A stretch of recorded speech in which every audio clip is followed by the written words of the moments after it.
اعوذ باللہ السمیع العلیم العظیم الحفیظ بوجہ الکریم وسلطانہ القدیم من الرجس الخبیث المخبث الشیطان اللعین الرجیم وقبیلہ ونفخہ ونفثہ وہمزہ بسم اللہ الرحمن الرحیم۔ تمام نبیوں کے سردار حضرت محمد صلی اللہ علیہ وآلہ وسلم اور تمام مذاہب کے سردار دین اسلام کے پیروکاروں، السلام علیکم، طبتم، برکتیں اور رحمتیں آپ پر۔ صلاۃ و سلام حضور صلی اللہ علیہ وسلم کی ذات پر اور دنیا کے عظیم ماں باپ حضور کے ماں باپ پر۔ آج کی گفتگو 39ویں مرحلے میں داخل ہو گئی۔ آج کا سرنامہ کلام سید علاء الدین علی احمد گیلانی صابر کلیری قلندر چشتی رحمۃ اللہ علیہ، یہ آج کا سرنامہ کلام ہے۔ گفتگو جو ہے وہ آگے بڑھتی ہے۔ تاریخ پیدائش آپ کی 1196 عیسوی ہے، جس کا 2013 جا رہا ہے، اور آپ نے روح کو خیرات کر دیا 1291 کے اندر۔ ٹوٹل عمر آپ کی 95 برس۔ ایک بات میں اور آپ کو بتاؤں کہ جب آپ ہجری گنیں گے اور اس کے ساتھ آپ عیسوی گنیں گے تو دونوں میں فرق پڑ جاتا ہے، یہ بات یاد رکھیے گا، کیونکہ وہ جو سال ہے وہ 10 دن پیچھے جاتا ہے نا، 10 دن پیچھے جاتا ہے ہر سال، تو اس لیے وہ فرق پڑتا ہے۔ تو جب کبھی گنیں تو پریشان مت ہوا کریں، کیونکہ اگر آپ ہجری کے سال گنیں گے تو وہ کسی اور تاریخ میں پڑیں گے، اور اگر آپ دوسرے سال گنیں گے تو وہ جو ہیں وہ جا کر اور طرح سے جا کر پورے پڑیں گے، تو اس لیے یہ بہت دھیان دینا ہے آپ نے۔ ٹوٹل عمر آپ کی 95 برس۔ آپ کی پیدائش جو ہے وہ ہرات میں ہوئی۔ ہرات جو ہے یہ افغانستان کے اندر ہے، افغانستان پاکستان کے ساتھ اس کا جو ہے وہ بارڈر لگتا ہے۔ ہرات میں آپ کی ولادت ہوئی۔ آپ کے والد گرامی کا نام سید عبد الرحیم گیلانی رحمۃ اللہ علیہ ہے۔ صابر پیا کے والد گرامی غوث پاک عبد القادر گیلانی رحمۃ اللہ علیہ کی اولاد سے ہیں۔ آپ کے والد گرامی کے اندر ہی بچپن سے ہی کلندرانہ صفات تھی۔ آپ جانتے ہیں نا نومیرک کلندر کسے کہتے ہیں؟ کلندر کی بہت سی تعریفات ہیں، تو ڈیفینیشنز کے اندر ایک یہ بھی ہے کہ وہ کلندر جو ہوتا ہے وہ ایک جگہ رکتا نہیں ہے، وہ چلتا رہتا ہے، پھرتا ہے، اس کی طبیعت کے اندر ٹھہراؤ بہت کم ہوتا ہے۔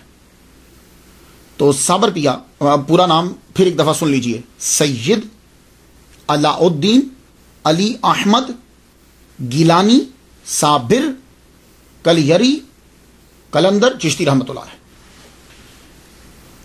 آپ کے والد گرامی، اور اس کا مطلب یہ ہوا کہ صابر پیا کلیر والے جو ہیں یہ سید ہیں، گیلانی سید ہیں اپنے ابا کی طرف سے، اور آپ کی والدہ کا نام حاجرہ ہے، اور یہ حاجرہ جو ہیں یہ بڑی بہن ہیں بابا فرید الدین گنجے شکر رحمۃ اللہ علیہ کی، جو پاک پتن والے ہیں، ان کی بڑی بہن ہیں ان کی والدہ۔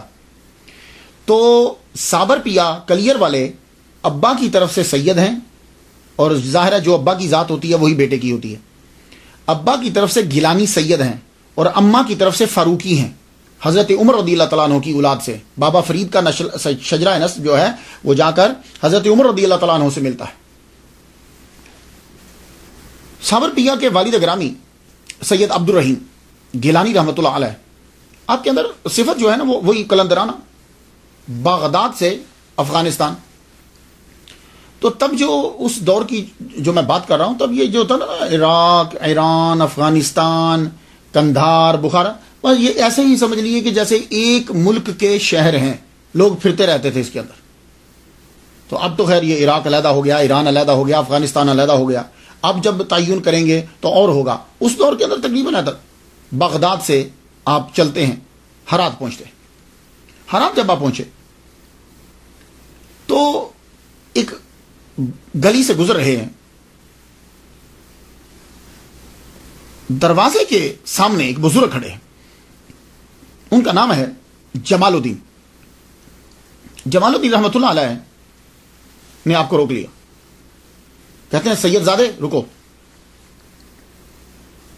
تو جب آپ کسی کو جانتے نہ ہوں اور وہ آپ کو نام لے کے پکارے، حیران ہوتے ہیں نا آپ۔ سید زادہ رک گیا، کہنے لگے سید زادے رکے، ادھر آؤ۔ گھر لے گئے، بٹھایا، کہنے لگے مجھے تمہاری بڑے عرصے سے تمہارا انتظار تھا، یا میں انتظار کر رہا تھا تمہارا، تم آ گئے، میرے پاس رکو اب. تو جب کوئی آدمی آپ کو وہ چیز بتا دے کہ جو سیکرٹ ہے تو آپ کا اعتماد بڑھ جاتا ہے کہ یہ آدمی کو چیز ہے. تو شیخ جمال الدین رحمۃ اللہ علیہ نے جب ان کو بتایا کہ تم سید زادے ہو، بغداد سے آئے ہو، میرے پاس رہو، میرے پاس ہی تمہارا فیض ہے، رک گئے. اور اللہ کی طرف سے بھی آرڈر ہوتا ہے، رکے. اب آپ نے ان کی ٹو چنگ تھے، آپ نے ان کی تربیت شروع کر دی، باطنی اور ظاہری دونوں علوم دی. جب آپ نے دیکھا کہ یہ اب ایک مقام پہ پہنچ چکے ہیں تو آپ نے اپنی بڑی بیٹی کا نکاح ان کے ساتھ کر دیا. کنہوں نے؟ شیخ جمال الدین فاروق رحمۃ اللہ علیہ. شیخ جمال الدین فاروقی کے 3 بیٹے اور 1 بیٹی. بڑا بیٹا اعزاز الدین، چھوٹے بیٹے بابا فرید الدین گنج شکر رحمۃ اللہ علیہ، اس سے چھوٹے بیٹے نجیب الدین متوکل. یہ 3 بیٹے اور بڑی بیٹی حاجرہ. تو یہ حاجرہ جو ہیں، بی بی حاجرہ، ان کا نکاح سید عبد الرحیم گیلانی رحمۃ اللہ علیہ سے کر دیا. تو جب ان کا نکاح کر دیا تو اب یہ قصبہ میں رہتے تھے، گاؤں میں. تو قصبہ سے شہر میں چلے گئے، ہرات کے شہر میں چلے گئے، شہر میں جا کے رہنے لگے. تو اللہ تعالیٰ نے سید عبد الرحیم گیلانی رحمۃ اللہ علیہ کو 1196 کے اندر بیٹا عطا فرمایا. اب ظاہر ہے کہ صابر پیا کے والد گرامی جو ہیں غوث پاک کی اولاد میں سے، اور جو ماں ہیں وہ بھی اتنے بڑے مفتی اور بزرگ کی بیٹی. تو ان کی ولادت سے قبل ہی خواب میں محمد صلی اللہ علیہ وسلم کا دیدار ہوا. پھر مولا علی شیر خدا رضی اللہ تعالیٰ عنہ کا بھی دیدار ہوا. دونوں کا جب دیدار ہوا آپ کی ولادت سے پہلے، تو ماں نے بچے کی ولادت پر نام رکھ دیا علی احمد. علی احمد، علی حضرت علی اور احمد محمد مصطفیٰ صلی اللہ علیہ وسلم کے نام پر علی احمد رکھ دیا. تو والد گرامی نے سید عبد الرحیم نے اپنے بیٹے کا نام علاؤ الدین رکھا. وہ علاؤ الدین پکارا کرتے تھے. یہ اکثر آج بھی ہوتا ہے. آپ چلے جائیں، دادا کسی اور نام سے پکارتے ہیں، ابا کسی اور نام سے پکارتے ہیں، فیملی کسی اور نام سے پکارتی ہے. اور مذہبی کرانا ہوگا تو نام بڑے اچھے ہوتے ہیں، 2-3 نام ہوتے ہیں. تو والد گرامی پکارتے ہیں علاؤ الدین کے نام سے، ماں پکارتی ہے علی احمد کے نام سے، کیونکہ ان کی ولادت سے پہلے محمد مصطفیٰ صلی اللہ علیہ وسلم کا دیدار ہوا ہے اور مولا علی کا دیدار ہوا ہے. کچھ نام سمجھ رہے آپ؟ تو سید تو وہ ہیں، علاؤ الدین ابا پکارتے تھے، علی احمد اماں پکارتی تھی، اور صابر یہ 12 سال کے کڑے ریاضت کے بعد، روزے کے بعد، بابا فرید الدین گنج شکر رحمۃ اللہ علیہ نے یہ صابر کا جو ہے وہ خطاب دیا. اب آپ سمجھ گئے؟ تو سید علی احمد صابر. تو کلیری، چونکہ کلیئر میں آپ کا مزار شریف ہے، کلندر آپ نے جو مشرب اختیار کیا وہ کلندر ہے، اور چشتی وہ سلسلہ ہے آپ کا. تو چشتیہ کلندریہ بھی سلسلہ ہے. تو آپ صابریہ سلسلے کے بانی بھی ہیں. آپ کی عمر جب 5 سال ہوئی، 1201 کے اندر صابر پیا کلیری کلندر رحمت اللہ علیہ کی عمر 5 سال ہوتی ہے تو آپ کے والد گرامی کا سایہ سر سے اٹھ گیا. آپ کے والد گرامی جب دنیا سے چلے گئے تو والدہ ماجدہ آپ کو واپس پھر قصبہ میں لے آئیں، جہاں آپ کی فیملی ہے، جہاں آپ کے ابا اور رشتہ دار جو رہتے وہاں واپس آ گئے.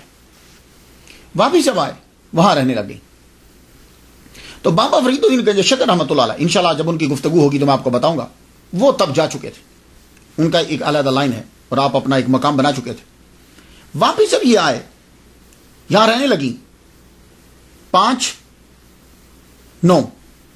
9 سال جب عمر ہوتی ہے تو بڑی بہن حاجرہ ہرات سے لے کر اپنے بیٹے کو پاک پتن روانہ ہوتی ہیں. میں موجودہ نام لے رہا ہوں، پرانا نہیں، تاکہ آپ کو یاد رہے. پاک پتن یہ پاکستان کے اندر ہے. پاکستان کا صوبہ پنجاب ہے.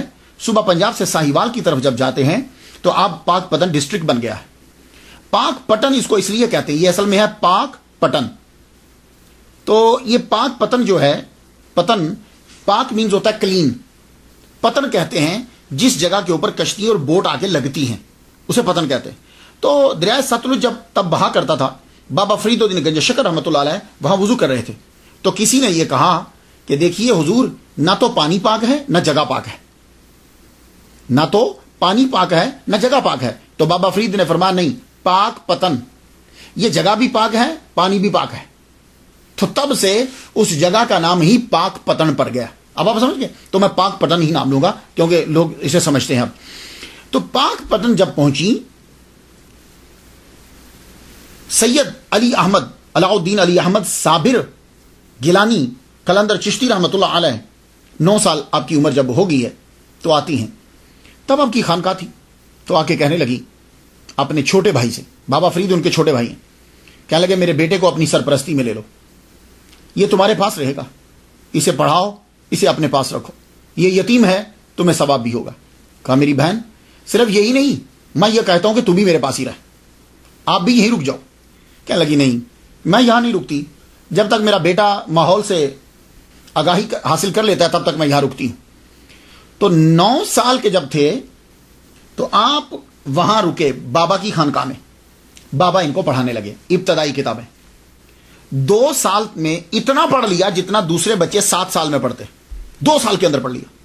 اب ظاہر ہے میں ایک بات بتا دوں آپ کو، اگر آپ صرف پڑھائی پہ دھیان دیں تو یقین جانیے، میں ڈاکٹر ہوا کرتے تھے، ڈاکٹر رشید صاحب فوت ہو گئے، میرے والد گرامی پیر طالب حسین رحمۃ اللہ علیہ کے ڈاکٹر تھے، وہ کہا کرتے تھے 4 گھنٹے اگر کوئی مسلسل پڑھے بنا کچھ کیے، ہم لوگ ہیں آپ 4 گھنٹے کوئی بھی نہیں پڑھتا، وہ کبھی پینسل گھڑنے لگ جاتے ہیں، کبھی کچھ کرنے لگ جاتے ہیں، 4 گھنٹے کوئی مسلسل پڑھے مسلسل تو وہ کوئی بھی ڈگری حاصل کر سکتا ہے، کوئی سے بھی۔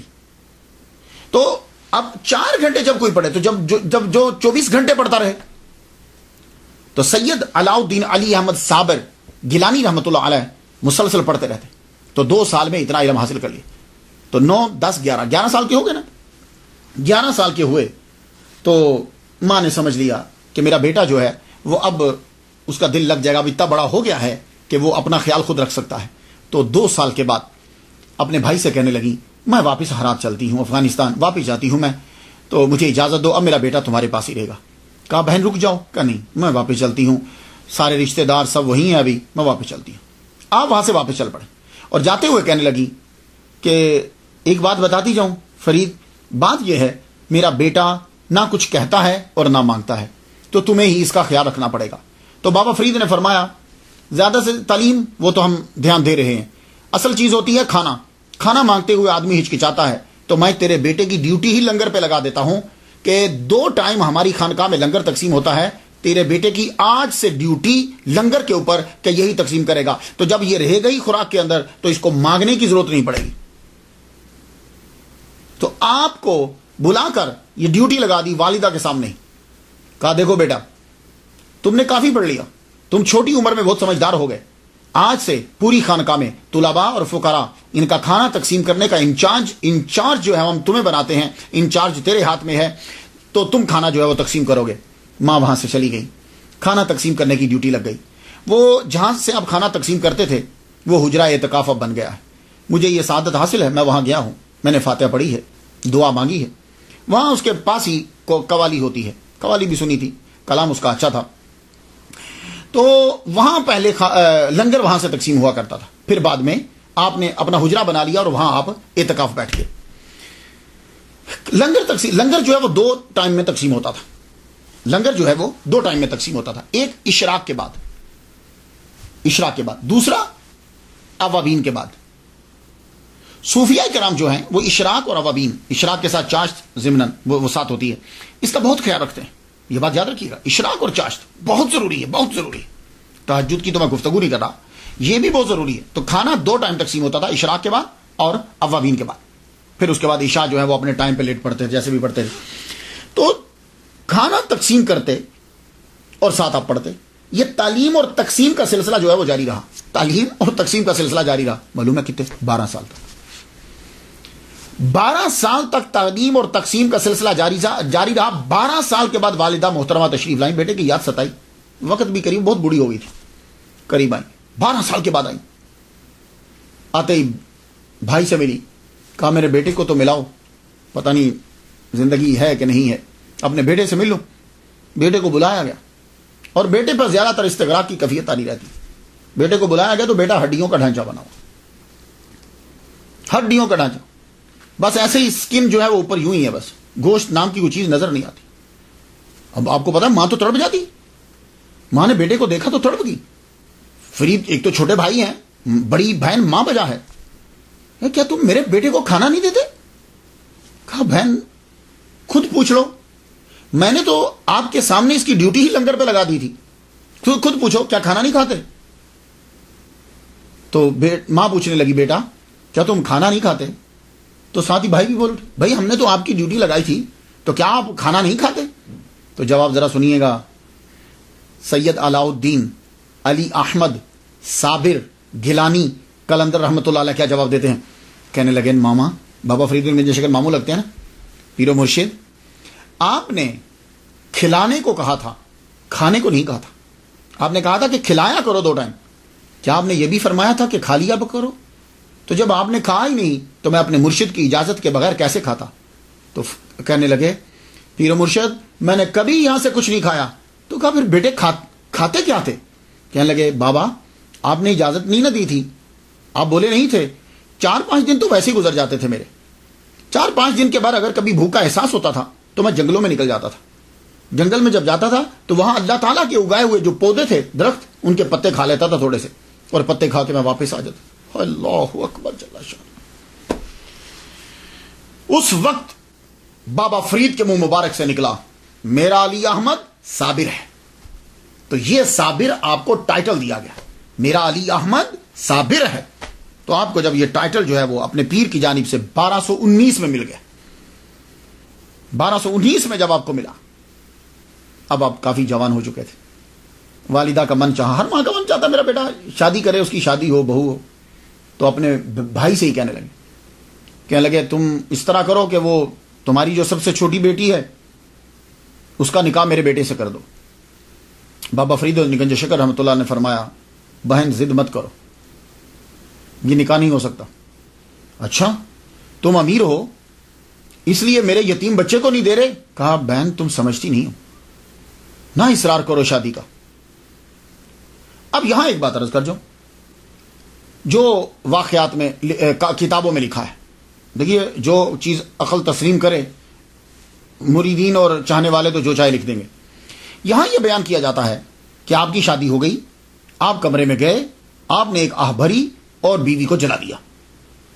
یہی سنا نا، میں بھی یہی سنتا رہا کہ وہ جل کے راکھ ہو گئی، جبکہ یہ جل کے راکھ ہے ہی نہیں ہے، یہ کافی عرصہ زندہ رہی ہیں. بابا فرید الدین گنج شکر رحمۃ اللہ علیہ کی 3 بیٹیاں تھیں. 3 بیٹیاں تھیں آپ کی. ایک بی بی مستورہ، بی بی مستورہ ان کا نکاح شیخ عمر فاروقی رحمۃ اللہ علیہ سے ہوا. دوسری آپ کی بیٹی بی بی فاطمہ تھی جن کا نکاح شیخ بدر الدین اسحاق رحمۃ اللہ علیہ سے ہوا. تیسری بیٹی بی بی شریفہ ہیں، ان کا نکاح سید علاء الدین علی احمد صابر گیلانی قلندر رحمۃ اللہ علیہ کے ساتھ ہوا. بات سمجھ گئے آپ؟ اور یہ کافی عرصہ زندہ ہے، اور یہ ایسے ہی رہتی تھی کہ جیسے ایک عورت ہوتی ہے نا اس کا خامن نہیں ہے، ویسی کبھی یعنی بالکل کمرے میں بند رہنا اور تجرد اور تحیر استغراق کے اندر ان کی بھی کیفیت ویسے ہی رہتی تھی. کیوں بھائی؟ دیکھو جلاؤ تو تب جب کوئی معمولی عورت سامنے بیٹھی. بابا فرید الدین گنج شکر کی بیٹی ہیں، کیوں جلاؤ گے؟ تو پھر ہوا کیا تھا لو سن لیجیے. بابا فرید الدین گنج شکر رحمۃ اللہ علیہ نے یہ کہا کہ بہن ضد مت کرو، اصرار نہ کرو نکاح کا. لیکن بہن اصرار کر رہی انہیں سمجھ نہیں آ رہی. تو آپ نے بتایا کہ سادہ لفظوں میں یہ سمجھا، دیکھو تمہارا جو بیٹا ہے نا وہ فنا فی اللہ کے مقام پہ بالکل اب اس کی وہ پہنچنے والا ہے، اور اس کی باقی جتنی زندگی گزرے گی نا وہ استغراق میں ہی گزرے گی. وہ جس مقام پہ پہنچ گیا ہے وہ بہت اونچے مقام پہ چلا گیا ہے. اب اس کے قریب اور کوئی نہیں آ پائے گا اور نہ وہ جا پائے گا. تو اس لیے آپ یہ نکاح نہ کرواؤ. لیکن بہن نے جب ضد کیا نکاح ہو گیا. اب جب نکاح ہوا تو آپ کہاں بیٹھا کرتے تھے؟ آپ بیٹھتے تھے جس حجرے سے آپ کھانا تقسیم کرواتے تھے، جہاں سے لنگر تقسیم ہوتا تھا وہیں بیٹھتے تھے. وہیں آپ اعتکاف بھی بیٹھنے لگے بعد میں. تو جب نکاح ہو گیا تو آپ سے کہا گیا کہ آپ کمرے میں جائیے. دروازہ بند، اندر سے رونے کی آوازیں آ رہی. اس طرح رو رہے ہیں کہ ہچکی بند گی روتے روتے. تو اندر سے جب رونے کی آوازیں آ رہی ہیں بابا فرید واپس آ گئے. پھر بابا فرید گئے، دیکھا تو اندر سے رو رہے ہیں. آپ نے دروازے کو تھوڑا سا ہاتھ لگایا تو دروازہ کھل گیا. اندر گئے، اٹھا کے باہر لائے تو بولے کہ کیا وجہ کیا ہے، کیوں رو رہے ہو؟ فرمانے لگے اب اللہ نے مجھے دنیا سے الگ کر دیا ہے. جملے سنیے گا, یہ جملے دماغ کو اپیل کرتے ہیں. مجھے دنیا سے اللہ نے الگ کر دیا ہے. رجال الغیب اور اولیاء کے سوا مجھے کوئی مل نہیں سکتا. یہ فنا فی اللہ کا مقام ہوتا ہے کہ آدمی ہر ایک شے ختم ہو جاتی ہے. تو صابر پیا کلیری جو ہیں وہ تو بہت اعلیٰ مقام میں تھے, اس مقام میں بہت اعلیٰ درجے پہ پہنچ چکے تھے. آپ نے پھر اس وقت کہا اپنی بہن سے, میں نہیں کہتا تھا کہ تم یہ نکاح نہ کرو. تو اس کے بعد بی بی شریفہ نے ساری زندگی جو ہے وہ ویسے ہی گزار دی. تو آپ جو ہیں اس کے بعد کیا ہوا کہ استغراق میں پھر چلے گئے. استغراق استغراق استغراق اہلیت گم. پھر آپ کی والدہ ماجدہ جو ہیں ان کا وصال ہو گیا. ایک دن بیٹھے ہیں, پھر اس کے بعد دوبارہ بھی آپ کی ڈیوٹی یہی لگ گئی. استغراق سے باہر آتے, کبھی تو کئی دن گزر جاتے, کھانا تقسیم کرتے, پھر استغراق میں چلے جاتے, کھانا تقسیم کرتے, پھر کئی سال گزر گئے. اس کے بعد بھی کئی سال اسی طرح ہی گزر گئے. ایک دن کیا ہوا, بابا فرید گنج شکر رحمۃ اللہ علیہ خواب دیکھتے ہیں. خواب کے اندر قطب الدین بختیار کاکی رحمۃ اللہ علیہ جو ان کے پیر ہیں وہ تشریف لائے. انہوں نے علی احمد صابر گیلانی رحمۃ اللہ علیہ ان کو بھی پکڑا اور بابا فرید الدین گنج شکر رحمۃ اللہ علیہ کو بھی لیا. دونوں کو لے کے چل پڑے. چلے تو ایک حال میں داخل ہوئے. بہت خوبصورت کمرہ جیسے ہوتا ہے, محمد مصطفیٰ صلی اللہ علیہ وسلم جلوہ فرما ہے. ان کے سامنے لا کے دونوں کو کھڑا کر دیا. دونوں کو جب کھڑا کیا تو محمد مصطفیٰ صلی اللہ علیہ وآلہ وسلم نے علی احمد صابر گیلانی رحمۃ اللہ علیہ کو بلایا. قریب جب گئے تو آپ کی پشت پر ہاتھ رکھا. پشت پہ ہاتھ رکھ کے تو حضور صلی اللہ علیہ وآلہ وسلم نے فرمایا ہاذا ولی اللہ, یہ اللہ کا ولی. یہ جملہ کہا بابا فرید گنج شکر رحمۃ اللہ علیہ صبح اٹھے. اٹھتے ہی جب گئے کمرے میں تو دروازہ بند تھا. پھر اشراق کے بعد گئے, دروازہ جو ہے وہ کھلا. آپ اب اٹھایا, انہیں اٹھا کے باہر لے آئے. باہر لا کر اونچی جگہ پہ بٹھا دیا. اونچی جگہ پہ بٹھا کر سر پر پگڑی شریف رکھی اور اس کے بعد سب سے یہ اعلان کیا کہ میں صابر کو اپنا خلیفہ بناتا ہوں اور جتنے تبرکات تھے چشتیہ سلسلہ کے وہ ان کو عطا کیے.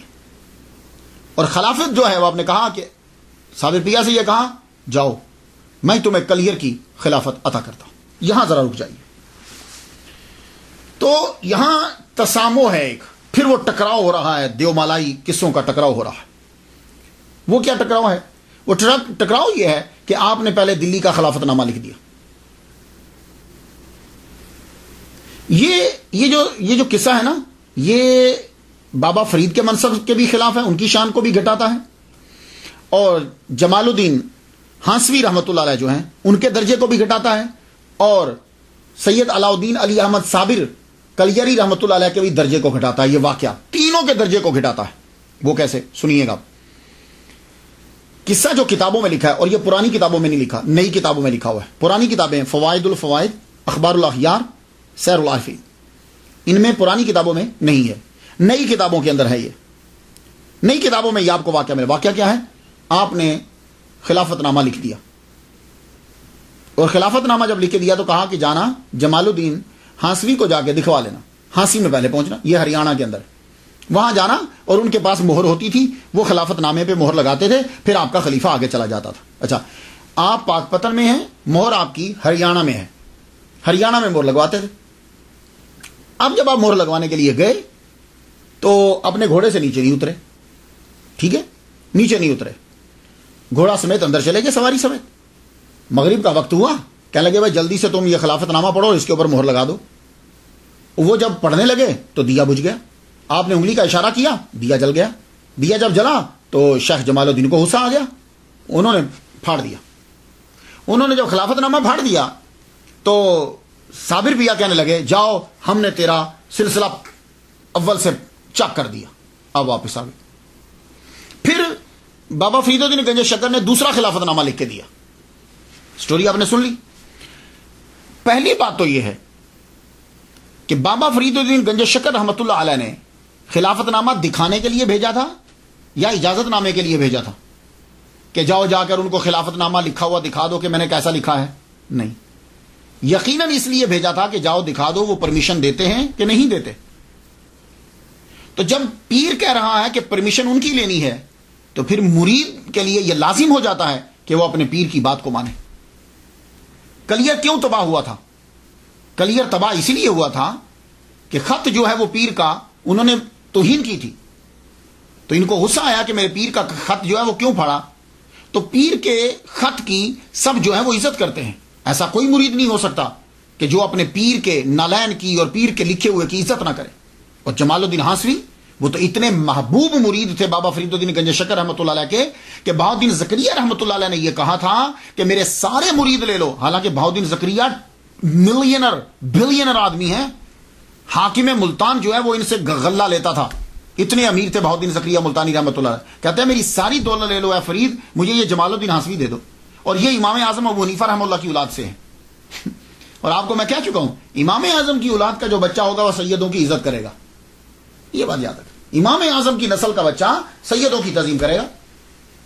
تو پہلی بات تو یہ ہے کہ یہ کوئی دیومالائی قصہ ہے.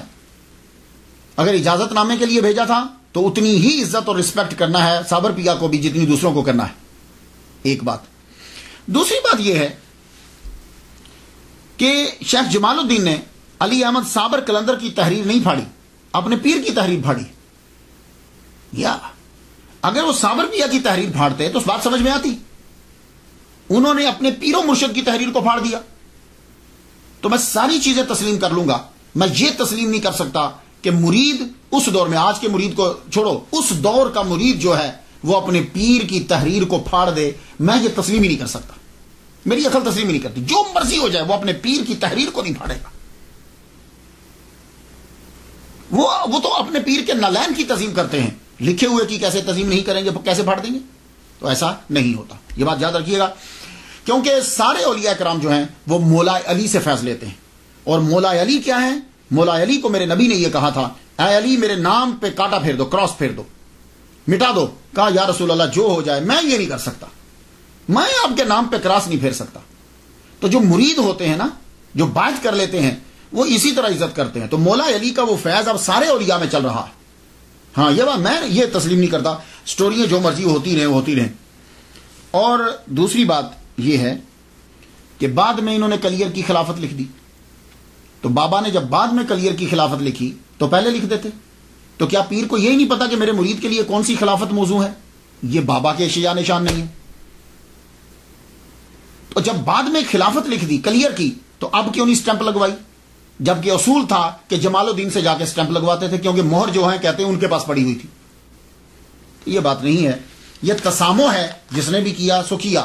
بابا فرید الدین گنج شکر رحمۃ اللہ علیہ نے پہلی دفعہ ہی کلیر کی خلافت دی اور خلافت نامہ لکھ کے کہا جاؤ اب تم روانہ ہو جاؤ. تو یہ وہاں سے روانہ ہو گئے. بابا فرید الدین گنج شکر وہاں پہنچے. کلیر کی طرف کیوں گئے؟ بابا فرید نے کلیر کیوں بھیجا؟ اس لیے کہ جو طبیعت تھی بابا علی احمد صابر کلیری رحمۃ اللہ علیہ کی, جو طبیعت تھی وہ بالکل آپ کی طبیعت کے موافق تھا. یہ ماحول جنگل میں ٹیلا, مختصر سی آبادی, بس وہیں جاؤ. اب آپ وہاں پہنچے. جب آپ وہاں پہنچتے ہیں تو بابا فرید الدین گنج شکر رحمۃ اللہ نے آپ کو اکیلا نہیں بھیجا, آپ کے ساتھ علیم اللہ ابدال کو بھیج دیا. یہ آپ کے ساتھ گئے. وہاں جاتے ہی آپ نے ایک بڑھیا عورت کے گھر میں جو ہے وہ ڈیرا لگایا. نام اس کا گلزاری ہے. اس کے گھر میں جب ڈیرا لگا دیا تو انہوں نے سر آنکھوں پہ رکھا. آپ یہ جو کلیر ہے, بادشاہ کی حکومت تو تھی لیکن برائے نام تھی. دہلی کے زیر اثر تھا لیکن برائے نام اثر تھا. اس قلعے کو فتح کیا تھا ابو صالح نے. آرمی آئی تھی, یہاں پڑاؤ کیا تھا انہوں نے. تو جب پڑاؤ کیا تھا تب ایک مسجد بنا دی تھی. تو مسجد جب آرمی نے بنائی تھی تو اچھی مسجد, وہ ایک ہی جامع مسجد تھی. اور وہاں ایک قاضی بھی مقرر کیا. اس قاضی کا نام, مفتی کا نام تھا تبرک. اب یہ بہت دور تھا, جنگلات میں ٹیلا, مختصر سی آبادی. زیادہ تر لوگ جو ہیں وہ یہاں کے غریب تھے, مزدور تھے, یا وہ کھیتی باڑی کرتے تھے یا وہ لکڑیاں جو ہیں وہ بیچتے. اور آدھی مزارے اور آدھی ساہوکاروں کی نوکر, ان سے پیسے لیے مکروہ سب کے سب. تو ایک وہاں بڑا آدمی تھا, نام اس کا تھا قیام الدین. یہ قیام الدین جو ہے, جو قلعہ تباہ ہو چکا تھا, اس قلعے کو دوبارہ سے تعمیر کر کے اسی قلعے کے اندر رہنے لگ گیا تھا. یہ قیام الدین، اور یہی ذمہ دار جو ہے یہی وہاں اقتدار اسی کا تھا، اسی کا اثر و رسوخ چلتا تھا، اور قاضی جو ملا تھا وہ اسی کا نوکر بنا ہوا تھا۔ آپ سیدھا جامع مسجد میں پہنچے، جامع مسجد میں آپ نے جا کے اعلان کر دیا، سنو میرے پیر و مرشد شیخ بابا فرید الدین گنج شکر رحمۃ اللہ علیہ، یہ رحمۃ اللہ علیہ میں کہہ رہا ہوں، تو انہوں نے، میں ان کا خلیفہ ہوں اور یہ خلافت نامہ ہے اور یہاں کی ولایت جو ہے انہوں نے مجھے عطا کی ہے، یہ کہہ کے واپس آ۔ جب آپ نے یہ کہا اب بات آہستہ آہستہ لوگوں میں پھیلنے لگی، تو غریب لوگ آپ کے پاس آنے لگے، آپ نے ان کو بتلایا کہ اسلام کیا ہوتا ہے، توحید کیا چیز ہے، اور جب انسان توحید اختیار کر لیتا ہے تو پھر سب برابر ہو جاتے ہیں۔ اب بتا رہے ہیں کہ اونچ نیچ ہمارے ہاں نہیں ہوتی، ہمارے ہاں سب برابر ہوتے ہیں، اور جو تمہاری مسجد ہے، یہ جو تم نے مسجد بنائی ہے، اس مسجد کے اندر تم لوگ کیا کر رہے ہو کہ یہاں امیروں کی لائن اور ہے، غریبوں کی لائن اور ہے، تو تم نے اللہ تعالیٰ کے گھر کے اندر بھی جگہوں کا تعین کر دیا۔ خدا کے گھر کے اندر تو سب ایک ہوتے ہیں، جو سب سے پہلے آتا ہے وہ پہلی جگہ پہ کھڑا ہوتا ہے، بادشاہ بھی بعد میں آئے گا تو اس کے لیے ہم جگہ نہیں بنائیں گے، وہ پیچھے کھڑا ہو کے نماز پڑھے، تم کسی کو وہاں سے اٹھا نہیں سکتے۔ تو آپ جب یہ باتیں کرنے لگے، اب اس سے زد پڑتی ہے امیروں کو بھی اور قاضی کو بھی، کیونکہ یہ فرق اور تفاوت انہی نے تو رکھا ہوا ہے۔ اب قاضی نے جا کے قیام الدین سے بات کی، ذمہ دار سے کہنے لگا، سن ذمہ دار، یہ جو بابا آیا ہے تجھے کو سمجھ اس کے بارے میں تم نے سنا ہے؟ کہتا ہے کہ میں یہاں کا صاحب ولایت ہوں، یہاں کی خلافت میرے پاس ہے، میرے بابا نے، ہم نہیں جانتے کسی بابا کو، یہ سب جادوگری ہے، ایسے بہت سے شبدہ باز یہاں آتے ہیں، اور دیکھ تو دھیان نہ دینا، اور اگر تو اس کی طرف چلا گیا تو سن تیری ذمہ داری بھی، سرداری بھی جائے گی۔ اور ساہوکاروں سے جا کر دیکھا یہ سب کو برابری کا سبق دے رہا ہے، تمہاری ساہوکاری گئی۔ اب امیروں کو، اب یہ سارے لوگ ذمہ دار، ساہوکار اور یہ دین کے ٹھیکیدار اکٹھے ہو گئے۔ اکٹھے جب یہ ہو گئے تو اب یہ لوگوں کو دھمکانے بھی لگے، ڈرانے بھی لگے، وہ بیچارے مظاہرے سے غریب تھے، آہستہ آہستہ لوگ بابا سے پیچھے ہٹنے لگے۔ یہ لوگ دیکھتے رہتے کہ بابا کے پاس کون جاتا ہے، جو جاتا پھر چیک کرتے کہ یہ کس کے زیر اثر ہے، ساہوکار کے یا ذمہ دار کے، جس کے زیر اثر ہوتا وہاں سے دھمکا دے۔ سارے لوگ ہٹ کے 5 بندے بچ گئے، ٹوٹل 5 آدمی بابا صابر پیا کلیئر کے ساتھ لگ گئے، صرف 5 بندے رہ گئے۔ آپ نے اب خط لکھے، پہلا خط لکھا اپنے پیر کو، علیم اللہ ابدال کے ذریعے سے مرشد کو خط بھیجا اور کہا کہ یہ قاضی جو ہے یہ بہت شرارتیں کر رہا ہے، ہمیں آپ نے صاحب ولایت بنایا یہاں کا، یہ تسلیم نہیں کرتا ہمیں۔ تو بابا فرید الدین گنج شکر رحمۃ اللہ علیہ نے پہلا خط لکھا، اور خط کا مخاطب قاضی تھا۔ قاضی سے یہ بتایا میرا نام کیا ہے، اپنا بتانے کے بعد کہا ہم نے اس کو یہاں کی ولایت دی ہے، اور قرآن کی آیات بھی لکھی اور حدیث مبارکہ بھی لکھی، اور کہا کہ تم شرارتوں سے باز آ جاؤ۔ بہت نرمی سے خط لکھا۔ وہ خط لے کے علیم اللہ ابدال جب واپس آئے، سب سے پہلے بابا نے پڑھا، صابر پیا نے پڑھا، پڑھنے کے بعد وہ خط قاضی کو بھیج دیا۔ علیم اللہ ابدال جب قاضی کے پاس وہ خط لے کر گئے، قاضی نے پڑھتے ہی اس کو پھاڑ دیا۔ جب پھاڑا تو دے دیا علیم اللہ ابدال کو، کہا یہ لے۔ خط واپس آیا تو صابر پیا کہنے لگے تم نے اچھا نہیں کیا۔ تو اب وہ چاک کردہ خط جو چاک کیا تھا وہ، اور ساتھ ایک اور خط لکھ دیا، کہا پیر و مرشد سلام ہو آپ کو، یہ دیکھیے اس نے آپ کے خط کو چاک کر دیا ہے۔ اور پھر صورتحال لکھی، بتایا کہ اس کے ساتھ ذمہ دار بھی ہے، قیام الدین اس کا نام ہے، اور اس کے ساتھ اور آدمی بھی ہے، اور یہ سب لوگ جو ہیں وہ شہر کے اندر مجھے بدنام کرتے ہیں، میری بات کو مانتے نہیں۔ اب بابا فرید الدین گنج شکر رحمۃ اللہ نے دوسرا خط قیام الدین کو لکھا، ذمہ دار کو، جس کا اثر و رسوخ تھا۔ اب جب علیم اللہ ابدال دوسرا خط لے کر آئے تو آپ نے خط پڑھا، اور خط ویسے ہی قیام الدین کے گھر میں بھیج دیا۔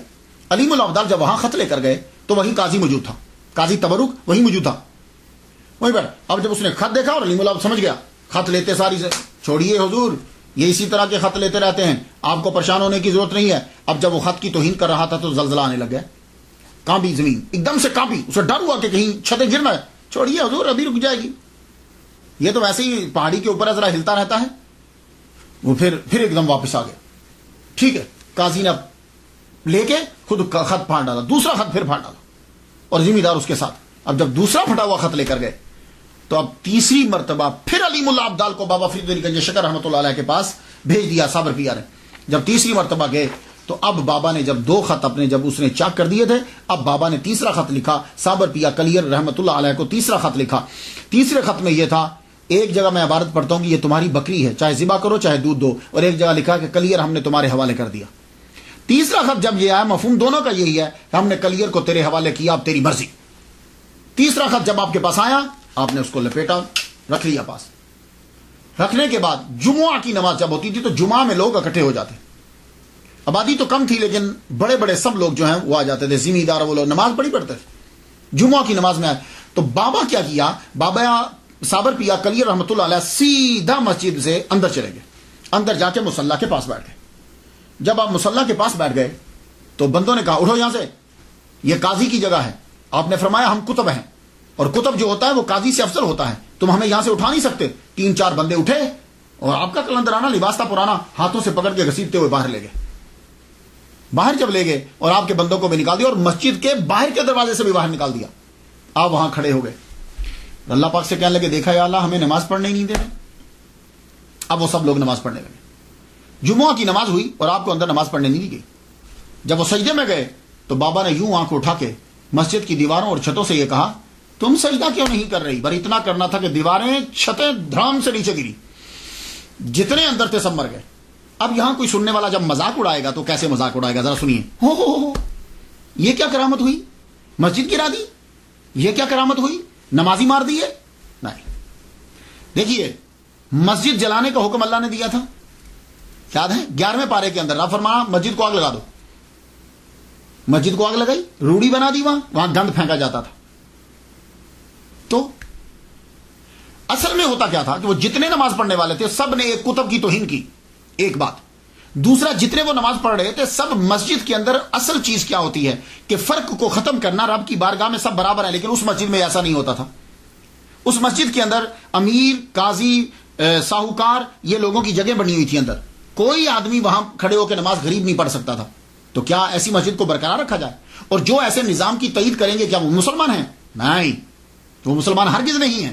اسی لیے اس کتب نے وہ مسجد اور وہ ساری بعد میں بنی یا بنی دیکھی، لیکن اس وقت یہ سب کے سب ظالم کا ساتھ دے رہے ہیں، یہ بھی ظالم ہے۔ اس کے بعد کیا ہوا، جب گئے طاعون پھیل گیا، طاعون پھیلا تو عورتیں اور بچے جو بچے ہوئے تھے وہ بھاگے، جو کچھ بچ گئے تھے آگ لگ گئی جنگلات میں۔ جنگلات کو جب آگ لگی تو پھر وہ باقی بھی بھاگ گئے، اب صرف بچا تو پیر ٹیلے کے اوپر کھڑے ہیں گولر کے درخت کے ساتھ، اس کو پکڑ کے آپ کھڑے ہو گئے۔ اب تو آپ کی آنکھوں سے بھی یہ جیسے آگ نکل رہی، عالم استغراق میں چلے گئے، گم عالم استغراق کے اندر کھڑے رہے، آگ جلتی رہی، کھڑے رہے، آگ جلتی رہی۔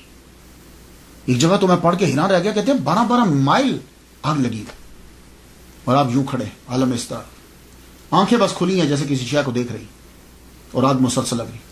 اب کیا ہوتا تھا، جو چرندے پرندے درندے سب آ کے آپ کے پاس کھڑے ہو جاتے، بیٹھ جاتے، پرندے آ کر آپ کے شولڈر پہ بیٹھ جاتے، آپ کے سر پہ بیٹھ جاتے۔ ایک عجیب سی کہانی، 12 سال گزر گئے، اللہ اکبر، کین یو بلیو، عالم استغراق کے اندر 12 سال گزر گئے۔ ایک دن اشراق کی نماز پڑھنے کے بعد بابا فرید الدین گنج شکر رحمۃ اللہ علیہ کھڑے ہوئے، صوفیہ میں لنگر تقسیم ہوتا تھا نا اشراق کے بعد، تو فرمانے لگے کون ہے تم میں سے جو میرے صابر کا جا کے روزہ افطار کروا دے، اسے 12 سال ہو گئے۔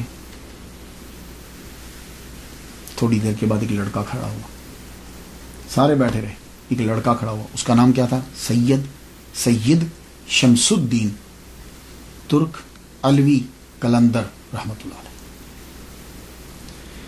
سید کیوں علوی کیوں کہہ رہا ہوں، اس لیے کہ یہ مولا علی کی اولاد ہیں لیکن بی بی فاطمہ سے نہیں، اس لیے علوی کہہ رہا ہوں۔ سید کہہ رہا ہوں تو ظاہر ہے مولا علی کے بیٹے سید ہیں، سید ہیں، اور ترکی کے رہنے والے تھے۔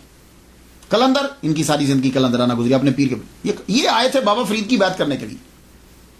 تو بابا فرید الدین گنج شکر رحمۃ اللہ فرمایا تھا کہ تیرا فیض میرے پاس نہیں ہے۔ یار میں حیران ہوتا ہوں، آج کل تم چلے جاؤ کسی بھی پیر کے پاس فٹافٹ مرید کر لے گا تاکہ میری تعداد بڑھ جائے، اور وہ بندہ بیٹھا رہتا تھا کہ نہیں بھائی تیرا فیض میرے پاس نہیں ہے۔ تو یہ بڑے دن سے بیٹھے ہوئے تھے، اب جب کھڑے ہوئے، جی حضور میں جاتا ہوں، فرمایا کہ ہاں تیرا فیض اس کے پاس ہے۔ دیکھا میں کہا ہاں اب سمجھ آئی، تیرا فیض میرے بھانجی اور داماد کے پاس ہے، چلو تیاری کرو کچھ کرنے کی۔ تیاری کی، کہا حضور میں تیار ہوں جانے کے لیے۔ فرما لگے سنو، میرے صابر کے پاس جانے سے پہلے کچھ چیزیں سن لو۔ پہلی بات تو یہ ہے کہ یہ کچھ چیزیں ہیں، یہ لیتے جاؤ تیرے کام آئیں گی۔ ان میں کچھ آئل تھا، تھوڑا سا آپ نے دم کیا، کہا کہ میرے صابر کو 12 سال ہو چکے ہیں ایک ہی حالت میں کھڑے ہوئے, یہ لے جاؤ آئل, اور اس میں کافی ساری چیزیں, دم بھی تھا, تو اسے جب میرا صابر بیٹھے گا ضرورت تمہیں پڑے گی اس کی, یہ بھی لے جاؤ. اور دوسرا, تم اس کے سامنے مت جانا جب تک وہ بیٹھ نہ جائے, اور یا جب تک تمہیں اجازت نہ دے دے, تم اس کے سامنے مت جانا. باقی تم علیم الابدال جو ہے وہ تمہیں وہاں کلیئر تک پہنچا دے گا, اور باقی اللہ تیرا حافظ و ناصر. جاؤ. سید شمس الدین ترک قلندر الوی رحمۃ اللہ علیہ روانہ ہوئے, دعاؤں اور نصائح کے ساتھ وہاں سے روانہ ہوتے ہیں. قصہ مختصر کے کلیئر میں یہ پہنچ گیا. علیم الابدال نے رستہ بتایا, دیکھا تو یہ تقریباً رستے میں رک کر سہارنپور سے آگے, یہ اب رخ کے دن کے ٹائم جو ہے نا یہ آپ چلے گئے. دن کے ٹائم جب وہاں پہنچے, ابھی سورج تھا, آپ پیچھے ٹیلے کے پیچھے سے چڑھ کے کمر کے پیچھے کھڑے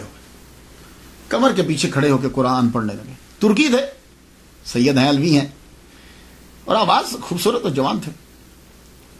یاسین والقرآن الحکیم انک لمن المرسلین علی صراط مستقیم تنزیل العزیز الرحیم لتنذر قوما ما انذر آباؤہم.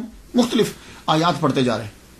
تاہا ما انزلنا علیک القرآن لتشقا. بڑی خوبصورت آواز, ہماری کہاں آوازیں, ترکی آواز سٹائل میں جب پڑھا تو قرآن مجید جب کلام اللہ کا کان میں آیا تو صابر پیا کلیئر فرمانے لگے, پیچھے کھڑے ہو کے قرآن کیوں پڑھ رہے ہو, آگے آؤ. پیچھے نہیں پڑھو قرآن. آپ آگے بڑھے لیکن سامنے نہیں آئے, داہنی طرف کھڑے ہو گئے, داہنی طرف کھڑے ہو کے قرآن پڑھنے لگے. پھر قرآن پڑھ رہے, قرآن پڑھتے جائیں, آیات چن چن کے پڑھ رہے ہیں. سبحان اللہ, کیا خوبصورت آواز تھی. تو ایک دم چپ کر گئے. تو صابر پیا بولے, چپ کیوں کر گئے ہو؟ عرض کی حضور کھڑا کھڑا تھک گیا ہوں میں, سفر بھی کر کے آیا ہوں, تھک بھی گیا ہوں. تو بولے تو بیٹھ جاؤ. کہا حضور آپ کھڑے ہیں اور میں کیسے بیٹھ سکتا ہوں؟ کہہ لگے اچھا تو چلو پھر ہمیں بٹھاؤ. تو آپ وہ جنبش, ہاتھ نے جنبش کی, قرآن کی پاور. آپ نے پیچھے سے نا یوں کمر کو پکڑا, آگے ابھی بھی نہیں آئے, پیچھے سے یوں کمر کو پکڑا. اب 12 سال سے جب ایک حالت میں کھڑے ہیں تو آپ کیا سمجھتے ہیں کہ اعضاء میں ابھی طاقت ہے موو کرنے کی؟ نہیں, اعضاء ویسے کہ ایسے ہوئے. آپ نے پیچھے سے پکڑ کر یوں اپنے جسم کے سہارے سے آپ کو پیچھے لا کے وہ درخت کے تنے کے ساتھ آپ کو یوں ایسے رکھ دیا.